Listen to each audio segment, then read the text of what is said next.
You're listening to WCAT Radio, your home for authentic Catholic programming. One Less God Than You by John DeRosa.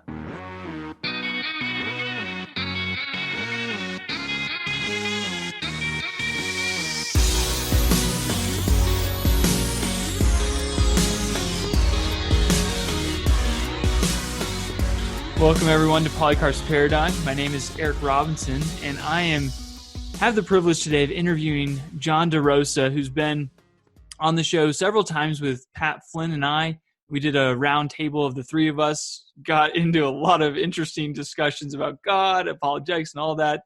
Welcome, John, to our first ever session one-on-one on Polycarp's Paradigm. Thank you so much, Eric. It's great to be back on the show. I had a blast with those round tables with you and Pat. Yes. And for those of you who don't know, John runs a podcast called Classical Theism, and he's about to release, or it may already be out, his new book, One Less God Than You. John, if you wouldn't mind just giving a brief introduction on yourself and how you came to write this book and Sure. jumping into that.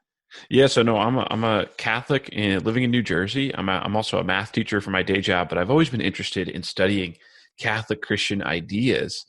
And over the years, I was kind of compiling a lot of atheistic slogans that I kept hearing. And so eventually I actually got a tip from a friend. He's like, why don't you compile these into a book? And so that's what I did. And the book is for Catholics who want to have better conversations with atheists or skeptics. And in particular, I'll tell you this, I always like to tell the story. I was a chaperone at a confirmation retreat at my parish for ninth graders.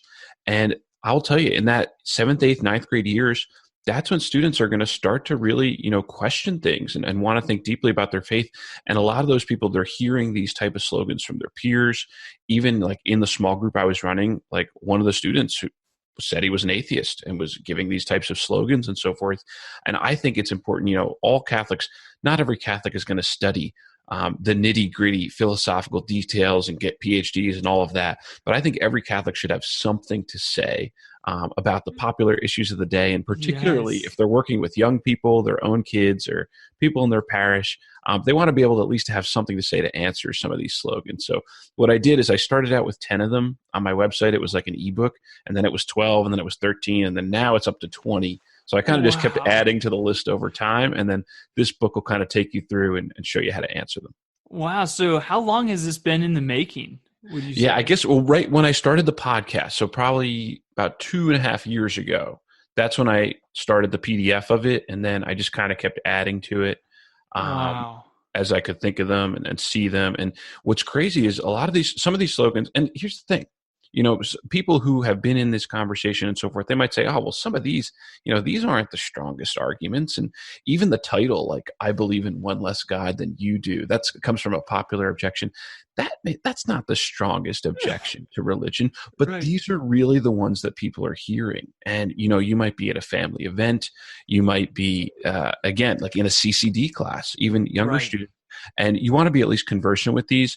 And I'll tell you what, I was listening to Richard Dawkins on Joe Rogan's podcast the other day, and Dawkins has a popular book out called Outgrowing God, and it's like for teenagers trying to like convert them to atheism and a more scientist materialist worldview. And the first thing he does in that book is this one less God than you type slogan. And even on the Joe Rogan show, Joe Rogan called it a home run. So we can talk about that one and other things, but I just want people to know, even if these aren't, like, even if they don't look to you look at the table of contents, oh, these aren't the strongest objections I've ever heard. They are very popular. And if every Catholic could have something to say to these, it would do a lot for showing the intellectual substance behind our faith. Yes. Well, I love, and you sent me the table of contents, and I was just looking at it, and I was like, wow, this is awesome. Because these are the things that we hear on sometimes a daily basis, weekly basis, whatever it might be. But these are the practical, like, when it comes down to it, our culture is asking these questions.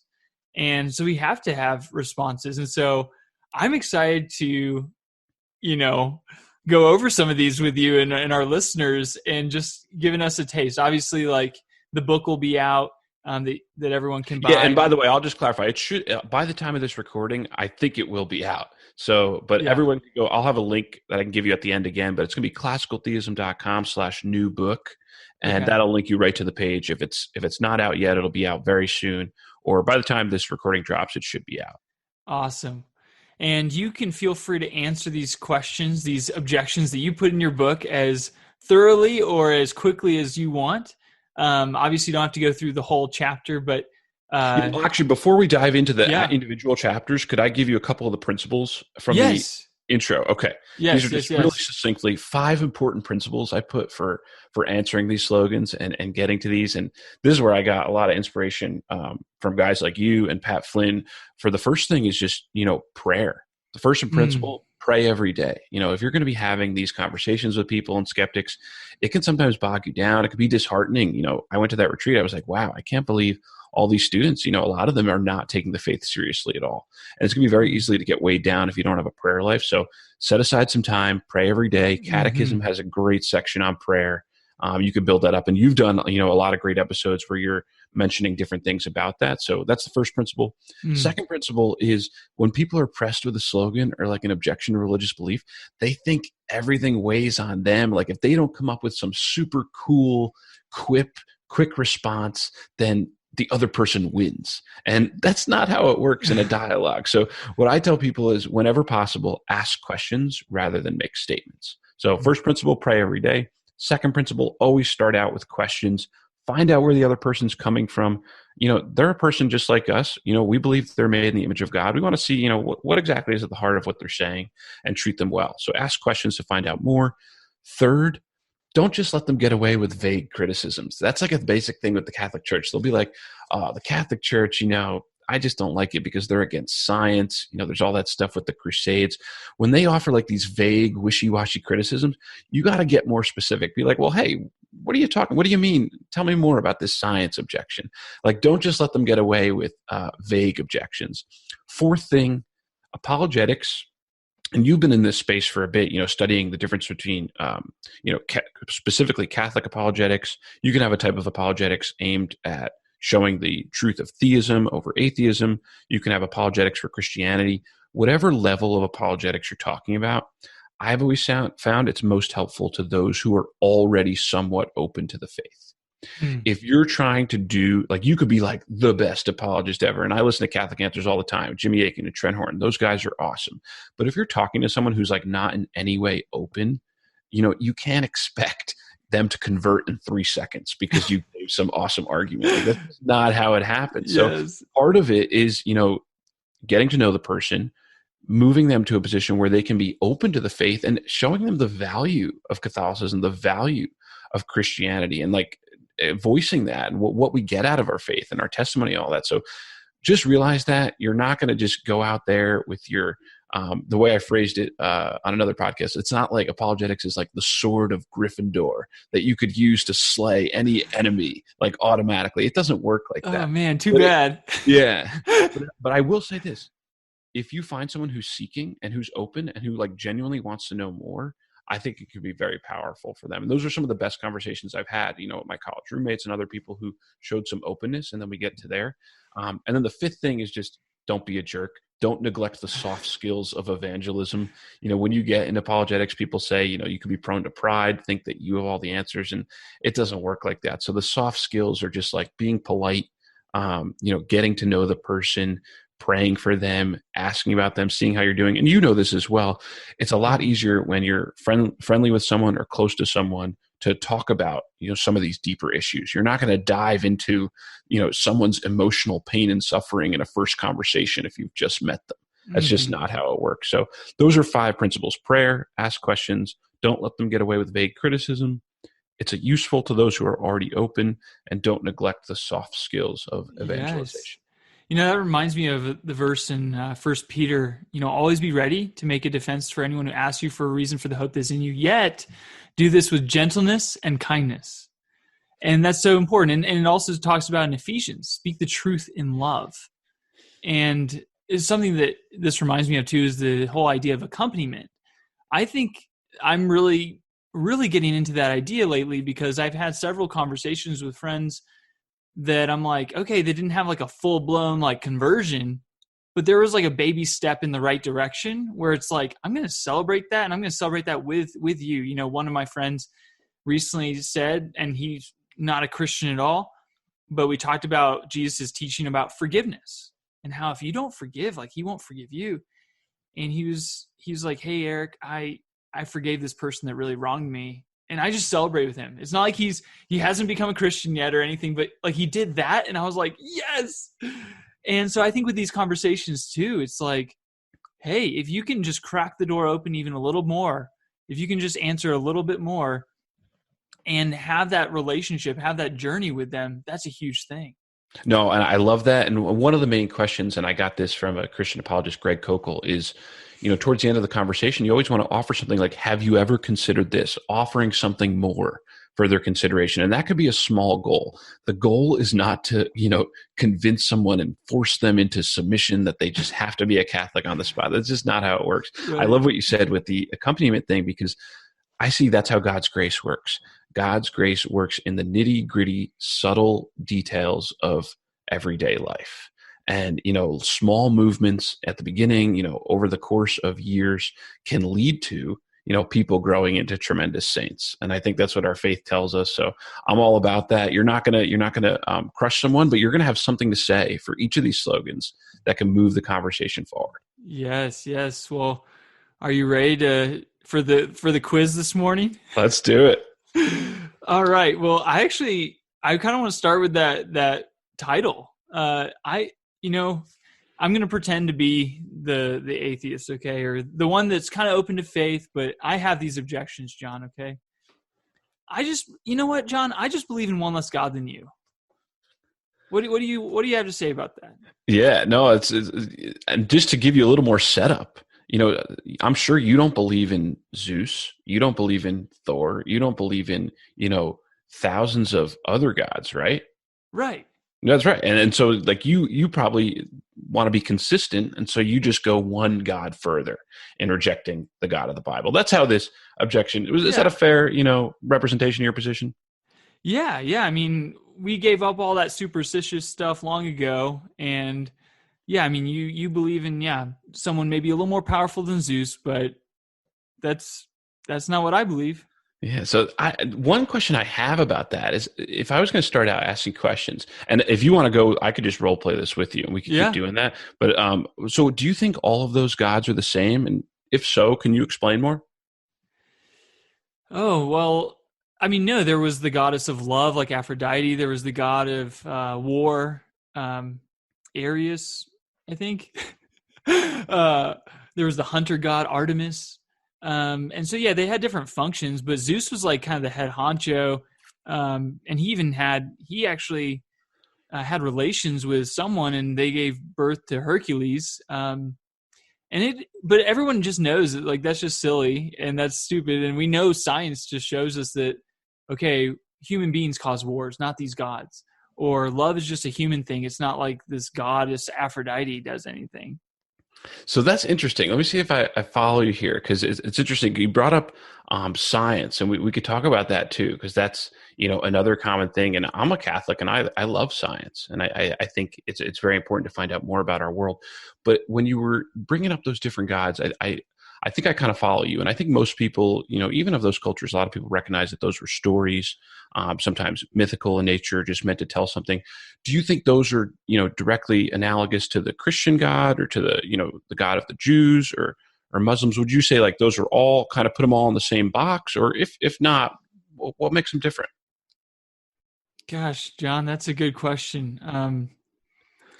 So just to interrupt, this is kind of what I would do in a conversation, right? Like you're just asking questions. At this point, I'm not trying to show the person, oh, that's a stupid objection that's been answered hundreds of times. Like ask questions, let them explain. And another place I might go with this is to get this principle on the table. Like I agree with you. Like I don't believe in some of those gods, but does lack of evidence for some gods, that doesn't necessarily imply that there's no evidence for any God. That's like a kind of like, would you agree with that principle in general? Like just because we don't have evidence for some of the gods, that doesn't mean that there's no evidence for any God. And then I would try to point out, the God of Islam, of Christianity, and the Jewish religion, he's not really like those other gods of pagan mythologies, like that you mentioned, that they have relations with other deities and so forth. The God of classical theism is not like the finite, mutable gods of other religions. We do believe in that he's like the creator of all the universe, and we could talk about some evidence for that. But I just wanted to point out that you can absolutely be consistent in dismissing some conceptions of God, but also thinking there's good evidence for a more classical view of God. And if they still didn't buy that, here's another analogy I really like to use just to press it further. Suppose like there's a crime committed. And you might have heard Pat Flynn gives this one too. This is like a good analogy I stole from him. Suppose there's like a crime committed, like a diamond necklace is stolen. The police round up a bunch of different suspects, and they're like, okay, did this guy do it? Now he's got an alibi. Did this guy do it? Now he was seen over here.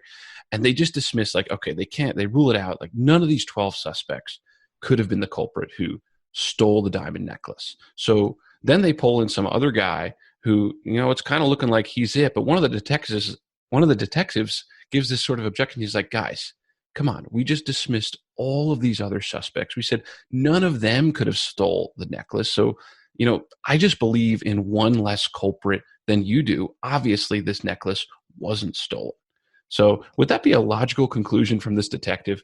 And I think we would have to say, no, just because you ruled out a dozen or more suspects doesn't mean there was no crime committed. And bring the analogy over to theism for a moment. Just because you've ruled out, some gods as, not really having evidence, as being part of a mythical or pagan culture, that doesn't mean that there's no evidence for any god. And we would point to creation itself, the beginning of the universe, the fine tuning of the universe, and we can get into some of that other evidence, which I do in an appendix, to show that there actually are good reasons to believe in the God of classical theism. So that's how I would kind of start the conversation off with questions, and then I would go to those analogies and principles. Yeah, that's great. And yeah, I'll kind of keep role playing here as well, and jump into a different one here. John, it's just that there's so many other religions. Like, the Greeks had their gods, the Romans had their gods. Sure, maybe there's a difference between the Christian God, the Muslim God, than those other gods. But you know what? If I was born in Saudi Arabia, I'd be Muslim. Objection 18 there. Yeah, so I think I hear what you're saying, but just help me understand a little bit more. Are you saying that because like where you're born impacts so much about religion that therefore it's not true? Something like that? Yeah, it's just, we really are in a lot of ways a product of our own environment. So, if Christianity, let's say, was the only true religion, which I find highly unlikely, then why would that be the case? Like, what in the world happens when you're born in a context that's like completely Muslim and you're just a Muslim because that was your context? Like, what? It seems to me that shows that truth is really just relative based on the culture, and we shouldn't put one religion above the other. You're making some very important points, and I definitely agree with you that our background and how we're raised does impact our beliefs and what we hold. But let me see if this question will kind of help what I'm getting at. And if you don't like the question, we can go. I'll just tell you what I'm getting at, but I think this will kind of help elucidate something. Let me just ask you. You say, if you were born in Saudi Arabia, you'd be a Muslim. I'm just curious, do you believe in equal rights for human beings? Like, do you believe in equal rights for women, for people who are homosexuals and so forth? And you believe they should have equal rights? Yes, of course. Well, because here's an interesting thing, though, because I think, if you were born in Saudi Arabia or some of these other countries, you may not believe that people should have equal rights. They have a lot of different laws for women, for homosexuals, for people identifying in different ways. It sounds like maybe you shouldn't believe in equal rights then, because if you were born somewhere else, then you wouldn't believe in equal rights. Does that make sense? Well, dang it, John, it does. But well, let me ask you this. So we could probably go at this point, we'd say like, well, why do you believe in equal rights for human beings? I mean, cultures are at different stages of their development, and I don't want to sound like prideful or posh about, first world countries like our like the United States of America, but because we have advanced with science, because we have advanced in technology, we left those barbaric ways behind. And so we have progressed evolutionarily as a society to where we can actually, yes, we can point out to those other cultures, hey, we used to be there too. We used to condone slavery, but now we've progressed and we see this is much better. And so, yeah, so I don't know. There's a progression. Yeah, no, I think you're making a good point about progression. And would it be safe to say that you believe we've progressed and we now have good reasons to think that we should believe in equal rights, and that's why you hold to that position? Is that a fair summary kind of what you're getting at? Yes, we've evolved to a point where we know that is true. I think okay. I kind of agree with you on a lot of what you're saying there, and I would just make the same point for believing in God. It's like you started out by saying, if you were born in Saudi Arabia, you'd be a Muslim, therefore, we shouldn't trust in Christianity. But then we got to examining, well, what about equal rights? What about these other things? Just because where we're born can affect our beliefs in things doesn't mean we shouldn't hold certain beliefs if we have good reasons to hold them, or if we progress to the point where we should hold to them. So I would say, just as you find good reasons to hold to a position like equal rights, if we have some good evidence for God and we have some good evidence for Jesus and holding to Christianity, we should be open to that as well. We shouldn't dismiss it out of hand just because we might have a different cultural upbringing. That's one thing I would point out. And then if you want me to add one of the other principles I have here, this is fun, by the way, doing it with the role play. I love it because you're doing a great job, because you're actually showing that the person is not going to concede the point, like that's just not what they're going to do. But like, they're going to try to further the explanation, and then you get into a deeper discussion. But one of the things people will point out is that this is called like the genetic fallacy, as the fancy term, that you can't invalidate a belief simply by citing geographical or cultural pressures, by citing by citing how a person came to hold the belief. Instead, the way to invalidate it is you have to show that it's false. You actually have to give an argument for why Christianity is not false, or you have to show that there's no good reasons to hold it.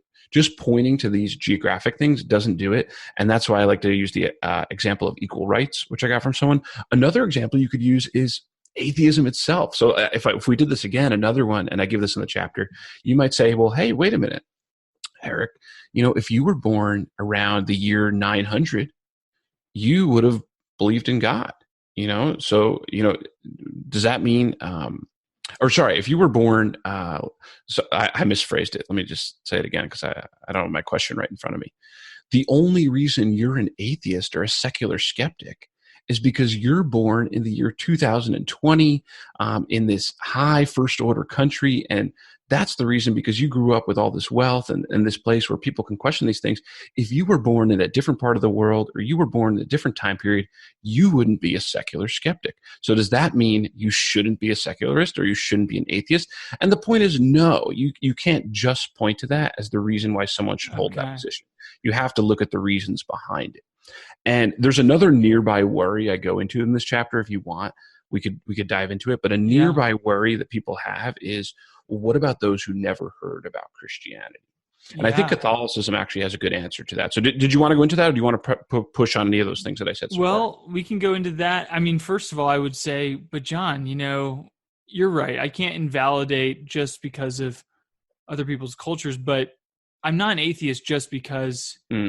Or maybe I am an atheist because of my culture, but I recognize that our culture has evolved away from God. And that's just like the equal human rights thing. It's like, well, we've evolved to this state.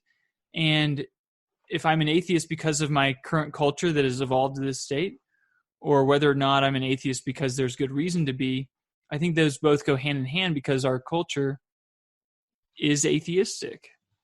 Yeah, well, I don't know about that last part, because there's still a lot of people that, believe in God. But I think the first part of what you're saying, I honestly would affirm most of that. The fact that, just because we've, evolved as a species, and as Catholics, we're happy to grant that God created human beings through evolution. You're not forced to hold that belief, but we're happy to answer that. We could talk about that with some more scientific objections. But I would just say those same reasons that you're pointing to, because you have good reasons, because you think it's a progression, because you think that for atheism, well, I actually think that for theism and Catholicism. So at this point in the discussion, maybe we should go to some of those good reasons for Christian belief or for atheism, and let's compare them. And I think with all of these slogans, you're going to get to some point in the conversation where that's where you have to dive into the evidence. And in an appendix, I provide like some of the evidence in an appendix, but that's not the main point of my book. The main point of my book is to show like these jumping off points and help you with the conversation. Yeah. At some point, you're going to have to look at, well, what are the good reasons to believe in God? What are the good reasons against?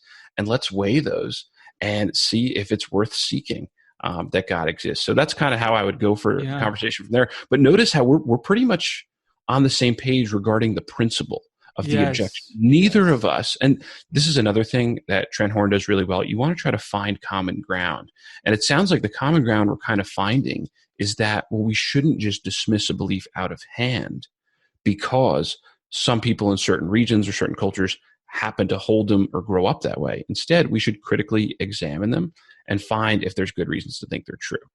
But the nearby worry, I think let's go into that. The nearby worry of like, well, what about all these Muslims that you're saying are going to go to hell, or the Hindus, or, I've studied Christianity and it just seems pretty intolerant to me. And that's really where I think Catholicism has a lot to offer because, I agree with you, some Christians can seem very narrow-minded in this regard and might have an unnuanced view. But the Catholic tradition that I hold to, I would offer just two things that might help you with this worry. If this is really something holding you back from Christianity, from Catholicism, from believing in God, I would just ask you to consider two things. First, in the Catholic tradition, God gives all men sufficient grace to be saved, such that no one is lost by a historical or geographical accident. Now, ideally, that sufficient grace is actualized through a life of receiving sacraments, of coming into the church, of being baptized. But even the church holds that it's possible. Now, how likely this is, we don't know. We can't judge men's hearts. And that's one of the things about Catholicism. We don't go around trying to judge people like, oh, you're going to heaven, you're going to hell. No, we just don't do that. We try to love everyone and bring them into the faith and treat them well. But our tradition says that it's possible that someone who responds to God's grace in their life, even if they don't come to a knowledge of Christ and the Catholic Church explicitly in this life, they're responding to God's grace. They're asking for forgiveness. They're seeking God, their prayer. They're doing good. They're not choosing to reject him with heinous evil acts. Through that process, they can actually be saved through the merits of Christ and his church. So we are not saying automatically someone who's never heard about Christ or the Catholic Church automatically goes to hell. That's absolutely not what the church teaches. We teach that it's possible that they can still be saved through Christ, through God's grace, which can work outside the sacraments. That's the first main point. Second point, this is more technical, but one of the positions that some Catholics have held down the ages about like God's providence and free will is called Molinism. And it's a little bit technical, but I'll just say this as a hypothesis for someone who's struggling. Someone could say maybe God providentially ordered the world so that those who would respond to his grace and his church are born at a time and place so that they would hear it. And those who would not respond and do not respond, well, maybe they're not born at a time and place where they would get the right information, but they wouldn't have responded even if they did get that right information. And I just offer that as hypothesis. Personally, I'm not fully convinced by that view, but I think those two considerations, that God gives all men sufficient grace to be saved, and then secondly, maybe it's part of his providence that the people who need to hear about Christ and his church will hear it, and the people who don't would have rejected him anyway. Those are two possibilities that can work strongly towards showing someone that they don't really need to worry too much about this objection in particular. Now, but notice it doesn't get rid of the need for evangelism, because I'm not making a certainty claim. I'm not saying like, well, just, it doesn't matter what you believe, everyone goes to heaven. That's not what Catholicism teaches either. We think the primary way we want people to become Catholic Christians to be able to have that grace, because it's going to empower them to fight sin in their lives and to get holier. All I'm saying is it's not an automatic, if you're not in the church, you're not saved. Yeah. Wow. Well, but John, there are so many different religions. How are you so sure that your religion is the right one? I mean, okay, so we have all these other religions that, yeah, sure, maybe some of them in your perspective could be saved, but why are there even so many religions? Like, why did God allow that? Or like, yeah, why is that the case? Yeah, that's a great question. And I think people have given different answers to that question down the ages. But I would just start by saying, just simple general point. Would you say that because there's counterfeit currency, that means that would that imply that there's no real money? People have counterfeited money all the time and try to run scams with counterfeit money. Does the existence of counterfeit money mean that there's no real money? No, but John, in different cultures, money means different things. Like if I travel to Europe before before they had that one European currency, there was every country had their own. And so, your legitimate non-counterfeit currency would not be legitimate necessarily in a different country. That is a good point. And that is the confusion about traveling with all these currencies and these exchanges. You do have to get used to that. No, I would say that, that's a good point. But you're right. Even within those cultures, there's a counterfeit and there's a real one. So you're right about that. Well, all my point is we're not committed to the position as Catholics that religion, like there's no religion that we would think of that's literally wrong about everything, right? We would say that a lot of these religious impulses and different religions in different cultures, they get some things right about God. They just may not have what we would call the full expression. So here's what I would say, a couple things to get towards that. First, you already granted, since there's counterfeit money, that doesn't mean there's no real money. So we would say just because there is counterfeit religion, let's say, or religions that get things wrong, it doesn't mean that there's no correct religion. That just doesn't follow from that. Secondly, here's what I would say too as a Christian. First of all, you look down through the ages and cultures, every culture has some sort of widespread religious impulse around, different liturgies, burying their dead, prayers, and so forth. Really, every religion down through the ages has that. It's really pretty unanimous. And what we would say is the widespread religious impulse that people have, combined with the sinful nature of human beings, you have to admit, people do some pretty messed up stuff. If you combine those things together, that's how you can get false revelations, hoaxes, and even, the initiation of other religions that aren't true. So on Christianity, we believe in this widespread religious impulse, but we also believe human beings are sinful, and that can lead to the rise of a bunch of different religions. And the other thing I would say, we also believe in something called the fall, and we could talk about Adam and Eve. It doesn't have to be two people in the garden 6,000 years ago. As Catholics, we're open to, use Genesis using figurative language and so forth. But here's the idea. If there was a sin committed by our first parents that brought disharmony and disunity into the world, one of the consequences of that sin is, well, people are not going to be unified in their beliefs, and they're not going to be unified in their religious beliefs. So far from disproving Christianity, a decent amount of disharmony and disunity is actually predicted by Christianity. Wow. Well, John, I just think my own perspective on this whole thing is that religious belief is irrational, childish, wishful thinking. It's an invention to quell our fear of death, a crutch, and really an opiate of the masses. We're all afraid of suffering, all afraid of death. And we're just afraid to look into the black hole of our own meaningless existence. Yeah, you made a lot of criticisms there, and I feel the existential import of that criticism. I would just ask you that. I would totally follow up with questions though. It sounds like the first thing you said is that religious belief is irrational and childish. Well, what do you mean by that, and why do you think that? Well, we've seen how other religions have kind of been disproven, like in our first conversation about the gods of the Greeks and the gods of the Romans. And it's just like they were kind of foolish to believe those things. And once again, like our society has evolved to this state where, yeah, I understand that there's people that do believe in God. But when I look at the world, it's just everyone's just afraid to die and to cling to some sort of hope that there's a resurrection. It just seems like that fills the gap. It's just like, oh, okay, well, that's nice. That would be nice. Like I hope that that's true, honestly. But yeah, and I get what you're saying, and I totally see that point. What I would just say though is what you're saying doesn't seem to me to give a reason to think that it's not true. Now, maybe you have some other reasons of why you think God does not exist. So we can go to that in a second. I'm totally curious to hear other reasons.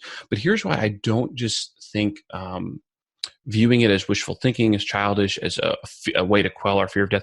I don't think that shows that God doesn't exist or that he's not real or anything. Because follow me on this point. We'll see if you agree. If God exists, well, then it kind of makes sense that he would create us with sort of a homesickness or a longing for him or, an idea that we want to be with him. It almost seems that if he exists, he might implant in us this sense, that we want to know him then and that this world is not enough, or even that we would have a hope of a resurrection. So my point is not that, I'm not saying that prove he exists or that prove he doesn't. All I'm saying is that you're saying we shouldn't believe in God or that faith is irrational because you see a bunch of people just hoping in a resurrection to quell their fear of death. And what I would say back to that is, well, if God exists, then we might expect him to provide some religious beliefs and impulses in us as a medicine to seek him, to long for him, and to want a resurrection. So I just don't think you can say and look at that. Well, you can tell me what you think about this. I don't think you can look at that by itself and say, well, I see a bunch of people with a longing, and I just think they're afraid. As a religious person, as a Catholic, I can look at those same people and say, I see a bunch of people with a longing too. And maybe some of them are afraid, but I think God could have made us that way. So I don't think that particular criticism decides the issue one way or another. But perhaps you have some other reasons here's what I would say. If you really wanted to make that decide the issue, you would need an additional reason to show why it's false. You would have to give some good reasons why you think atheism is true, Catholicism is false. And I would have to say, I need to give some good reasons to think that there actually is a resurrection and that God does exist. I'm just saying pointing out or claiming that it's irrational or that it's hopeful or that it's wishful thinking, that doesn't decide the issue one way or the other. Well, John, here's why I think it's wishful thinking to believe in the resurrection of Jesus Christ in particular. If he raised from the dead bodily, as you claim, where is he? Shouldn't we see him? Well, didn't he, or why did he float off to heaven or something like that? Yeah, so here's the thing about it, and I would ask you, if this was an actual conversation, I'd love to hear, what you've looked into regarding the resurrection and what you have seen about it, because even a very famous atheist in the 20th century, Anthony Flew, at the time said, the resurrection evidence is different in quantity and quality than any other miracle in any religion. So we could look at that in a second, but first I would just say, well, if he did rise from the dead, then we would expect people to see him. And we do have that. We have very early testimony of credible witnesses who claim to see Jesus alive after his resurrection. We could talk about some of that evidence. And you might say, oh, well, that's just stuff in the Bible. Well, actually, we have some historical facts that are acknowledged by a wide majority of scholars that Jesus died, that he was, that various disciples saw him alive after his resurrection, that the tomb was found empty, and that the origins of the Christian belief, that people came to believe in him, that came to be very widespread. They were even willing to become martyrs for his sake. In other words, we can investigate that evidence. But to answer your quick question, where is he? Well, our teaching is that he did ascend into heaven, so he ascended out of our realm and he can't be seen anymore. And you might just say, oh, well, how convenient. Right? Isn't that that he ascended. Yeah. Isn't that convenient? And I would say, well, you can view it as convenient, but you could also view it as true. And to really know whether this occurred or not, we're going to have to do the hard work of digging into it and doing some historical investigation. And I'll tell you what, through my investigation, I've only found the resurrection to be a strong reason to be a Christian. And I don't think any of the objections against it are very good. But maybe that's something we can look at in a second dialogue, or if this were conversation, I might even refer people to our round table that we did. Yeah, resurrection and some of that evidence, because people are going to have to consider this. And you'll notice we've kind of bounced around to a lot of different things, and in a regular conversation, sometimes you can do this and you can bounce around to a lot of objections, but sometimes it can also be helpful to say, hey, well, let's table that concern for now. And let's go deeper into, what are your good reasons to think that God doesn't exist? And I'll give you some reasons to think that God does exist. And then we'll go from there. And ultimately, that's what it comes down to for me, John, is that there's a big if. And I don't see enough evidence for God's existence. Like, to me, it seems like faith is irrational because there's just no evidence for it. I mean, yeah, you supplied some of those things, but I do think that those apostles were just wishful thinkers. But even just a deeper layer, the reason why I don't believe that is because I don't believe God exists. And I don't believe that because I don't see any evidence. And as Russell's teapot would acclaim, absence of evidence is evidence of absence. By the way, I love how you're just weaving in. If people are looking at the table of contents, you're like weaving in like 13 of the slogans. This is absolutely incredible. I'm making it extra challenging for you, John. What I would say to that is, well, hey, you say there's no evidence for God's existence. Let me ask you, what's the best evidence you've heard, and what do you think is wrong with it? For God's non-existence? Well, no. That's or for God's existence? All right, you said, and this, you got to get clear on this in the discussion. You said you don't believe in God because you don't think there's any evidence for his existence. Yeah. My question is, well, what's the best evidence you've heard? And what do you think is wrong with it? Well, I think the best evidence I've heard is, we know from science, as of right now at least, that the Big Bang Theory is true, in which case there's a start to the universe. And so the best evidence that I see is that people claim that there has to be some sort of cause to the universe. But the way I think of it is, well, there could be multiverses. There could be multiple universes that kind of go, one starts the other starts the other, and there's this like reciprocal multiverse that is eternal. And so, yes, our universe, it obviously shows that there's a beginning, but that was maybe caused by this other universe that was caused by this other one. But then when you put them all together, it creates an eternal universe. And I know that sounds weird, but maybe we'll evolve in our society to where our science will actually point that is now the case.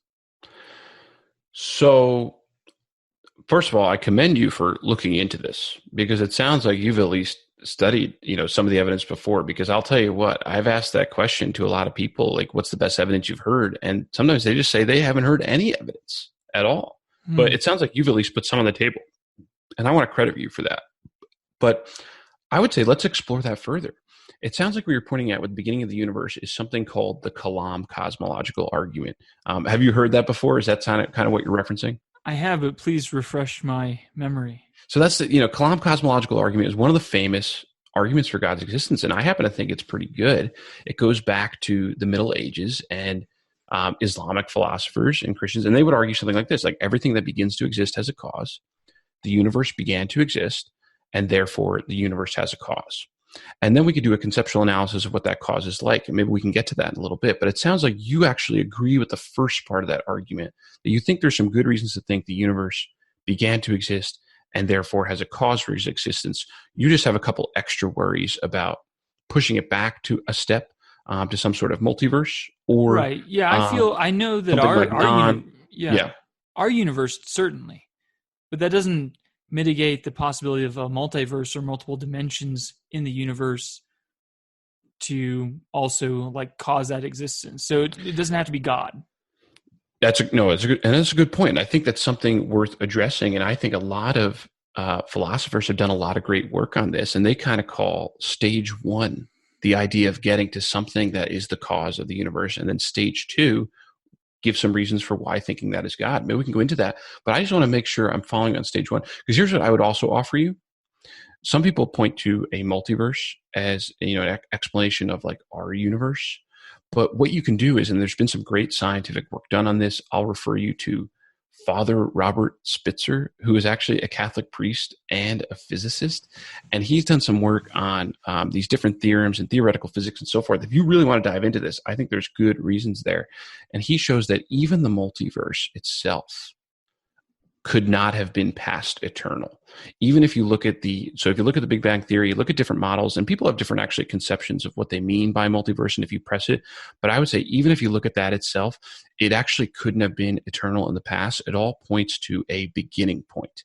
And if we believe even that had a beginning, and we think that things that begin to exist have a cause, well, then we're going to need to do some kind of analysis as to what that cause is like. And there's also, and maybe we don't have time to go into these now, but there's actually also good philosophical arguments to show that time can't be past eternal, that there actually has to be a beginning point, some point in the past, whether you believe in it's this universe, whether it's the multiverse, there's still going to be some sort of absolute beginning. And that's not just me saying it. That's actually a pretty common view. I would say the majority opinion, and I can give you some citations on this, of physicists. So given that beginning, let's think about what that cause should be like. If the multiverse and the universe and so forth contains all space, time, matter, and energy, if it contains all that stuff, we have to think for a second. If this cause transcends the reality that we know, well, then it would seem like it has to be something that's not made of matter, that's not extended in space like our universe is, and that is not in time because it would have been prior to time in some sense as being its creator. So that would be the first step I would take you on that. I would just say, hey, what do you think about that? The idea that whatever's behind, if there is something, because it sounds like you do kind of grant there's something. Now, sometimes when people see where this is going, they might not grant this anymore. But it sounds like you do kind of are willing to entertain a first cause of some sort. And I would just say, what do you think about that first cause? Would you be willing to agree that it's either non-material, that it is transcending time in some way, and that it's not in space in some way? Otherwise, it couldn't have, because if it existed in those things, then it couldn't have been prior to them. What do you think about that? Yeah, I mean, I think if that guy, Father Spitzer, is correct about the multiverse also in totality having a beginning, then it does in fact seem like this, whatever is the cause, if you want to call it God or whatever, maybe it's just like some sort of force. But well, actually, let me press you on that, because I think that's a good point. People usually go to a force or something. Okay. I actually think there's a reason we can think that it's not just a force. But I totally get that. That's actually a very reasonable position to hold. And I want to commend you again for looking into this, because maybe we can agree at this point on this conversation. Would you say, like, if God exists, that's a pretty incredible truth? And if Christianity and Catholicism is true, that's something pretty powerful that you would want to know, and maybe even, want to enter into a relationship with God, so that, he literally teaches that he might turn your life upside down in some ways, but getting to know him and how he loves you and his plan for your life could be one of the greatest things of all time. Would you at least think like it could be a very good thing if God exists? I mean, actually, now that you're saying that, that would be kind of crazy to think that if there is a God that started this universe, that I could actually know him and like be known by him. That's crazy, because like I don't even know the president. He's pretty powerful. And honestly, this is like a good testing the waters question, because most atheists are not going to say that. If they're this is kind of like check if they're open or not open.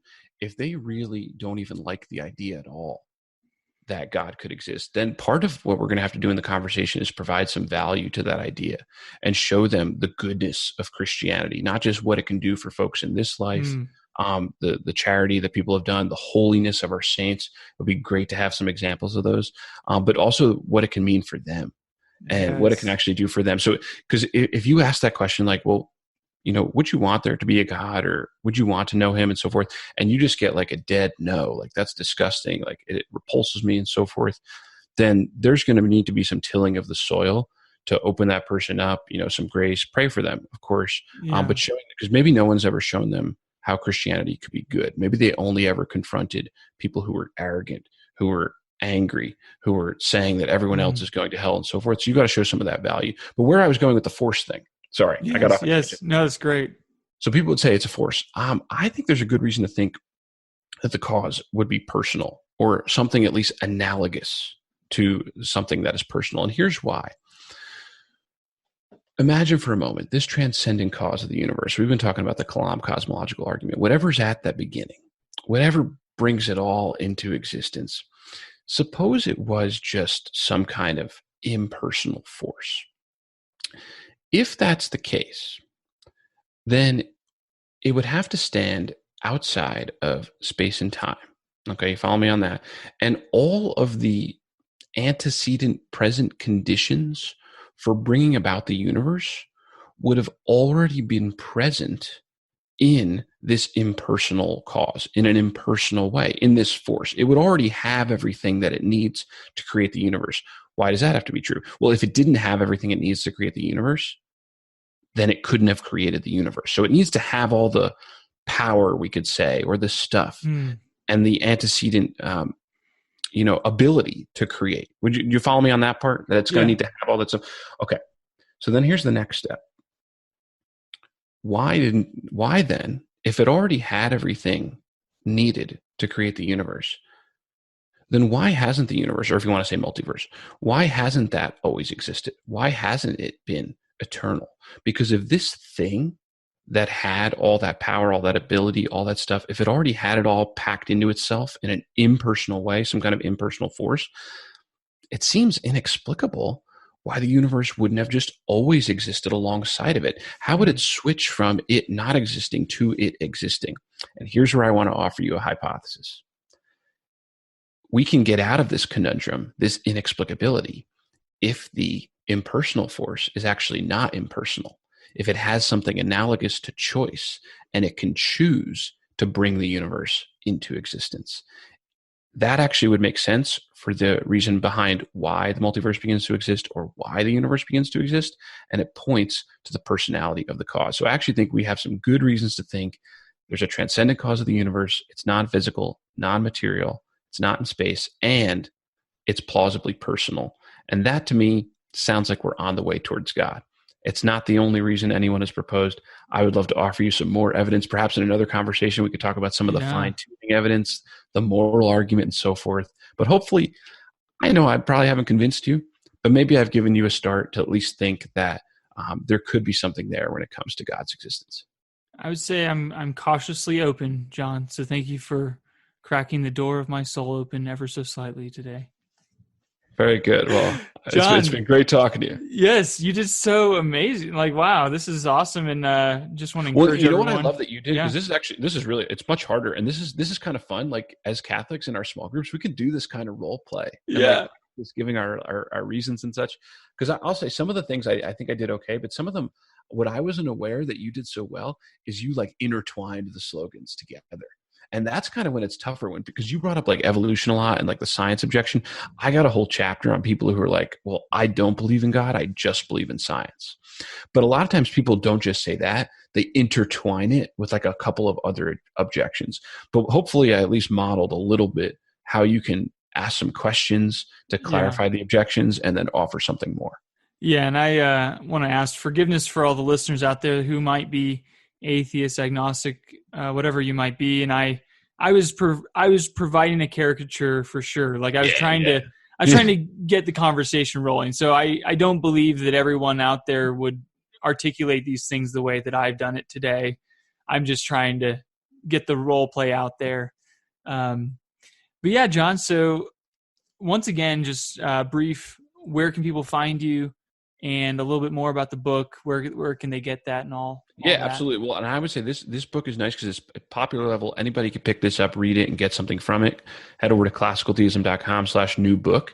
But if you also want to check out the Classical Theism podcast, I bring on people who are a lot more expert than me in this area. And we literally just conduct interviews and I press them like Eric is doing to me on good reasons to think that God exists, that Jesus is our Lord and Messiah, and that he founded the Catholic Church. And we bring on some of the great experts in philosophy and history to hopefully buttress the Catholic position, because we think there's great value in this, and we want more people to become Catholic and come to know and love our Lord and Savior, Jesus Christ.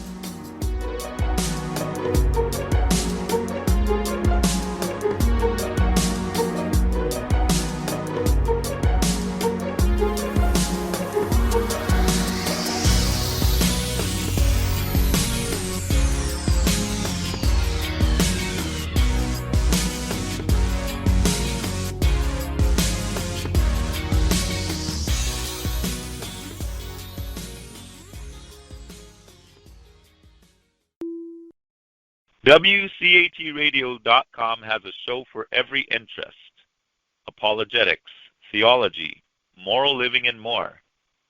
Know Your Faith. Please look up my show, Know Your Faith, by logging into WCATradio.com. Then click on Fridays, and that's where you'll find me. Know Your Faith, a show hosted by me, Robert Madrigal, and we'll see you at the show. For listening to a production of WCAT Radio. Please join us in our mission of evangelization. And don't forget, love lifts up when knowledge takes flight.